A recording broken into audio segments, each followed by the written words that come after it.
Halos 13 games na rin ngayon kontra sa Denver Nuggets na walang Austin Reeves sa starter ng Lakers dahil nga sa injury na nakuha nito sa Christmas game nila kontra Houston Rockets. Yung re-evaluation niyan sa grade 2 calf strain inabot ng 4 na linggo.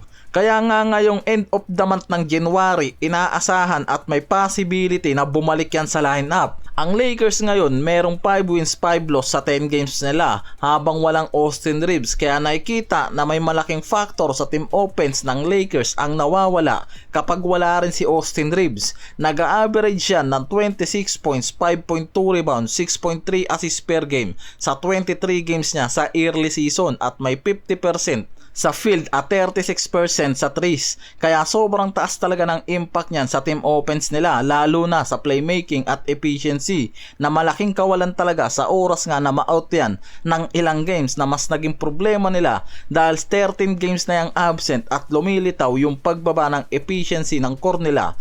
Nawawala yung malaking scoring support para dito kay Luka at Lebron sa starter. Nagsimula na rin kasi ngayon sa Lakers ang 8 games road game nila kontra dito sa Denver. Susunod yung mga contender team pa, nandyan yung Clippers, Dallas Mavericks, Chicago Bulls, Cavaliers, Wizards, Knicks at Brooklyn Nets. Kaya sobrang magiging matinding araw talaga ang preparation ng Lakers sa mga laban na yan. Yan din kasi yung magbibigay sa kanila ng way para umabot, lalo na kung mame-maintain nila ang magandang record nila sa road game. Tapos ngayon naglabas naman ng update itong si Redick at nasa on track na nga raw si Austin Reeves sa recovery at possible na makabalik yan sa kalagitnaan ng road game nila, lalo na kung makakakuha nga raw yan ng medical green light. Wala namang exact date na sinabi itong si Redick dyan, pero ang target talaga ng mga to makabalik si Reeves sa kalagitnaan ng road game. Mas maaga mas maganda na makabalik nga raw itong si Austin Reeves. Biglang tumaas naman ngayon ang interest ng Milwaukee Bucks na makuha itong si Ja Morant sa trade, lalo na sa lumabas na report na walang interest ngayon ang Miami Heat na makipagsabayan sa trade dito kay Morant. Kaya ang Bucks ngayon ang top candidate na pwedeng bagsakan nitong si Ja Morant. Dahil based sa mga report na ang Bucks sobrang active ngayon para dito kay Morant dahil gusto nilang maugnayan dito kay Giannis at yan yung isa sa mga paraan nila para bumalik ang pagiging contender nila at makahabol pa sa season na to at manatili syempre sa kanila itong si Giannis.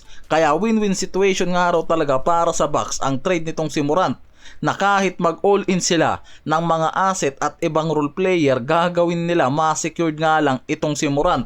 Dahil ang Bucks ngayon naglabas na mismo ng potential trade package na gagamitin nila sa Memphis para makuha itong si Morant.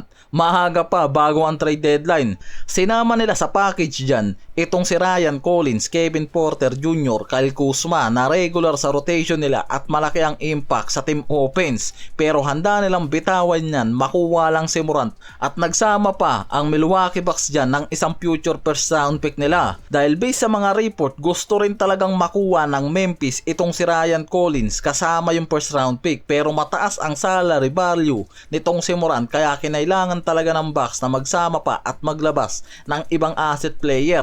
Kaya ngayon pwede talagang mangyari ang plano ng Milwaukee Bucks na mabigyan ng elite co-star itong si Giannis ngayon dahil kay Morant na dynamic at high usage guard na pwedeng magpataas ng team offense nila at ma-convince pa itong si Giannis na mag-stay sa kanila, lalo na kung makikita nito na pwedeng pumasok sila sa championship window sa tulong ni Ja. Kaya ito yung strategic plan na gustong gawin ng Bucks front office. Maugnay itong si Ja Morant dito kay Giannis na magiging win-win situation talaga ang trade na to para sa Bucks dahil mananatili sa kanila itong si Giannis at pwedeng pumasok pa sila ngayon sa championship window kung magiging perfect fit nga raw itong si Morant para dito kay Giannis. At ito yung malaking bagay nga raw na pwedeng mangyari at big trade dito sa trade deadline itong si Morant dito sa Bucks dahil wala namang ibang team ngayon ang nagpapakita ng sobrang taas na interest kay Ja Morant dahil sa laki ng market value nito kung hindi ang Bucks.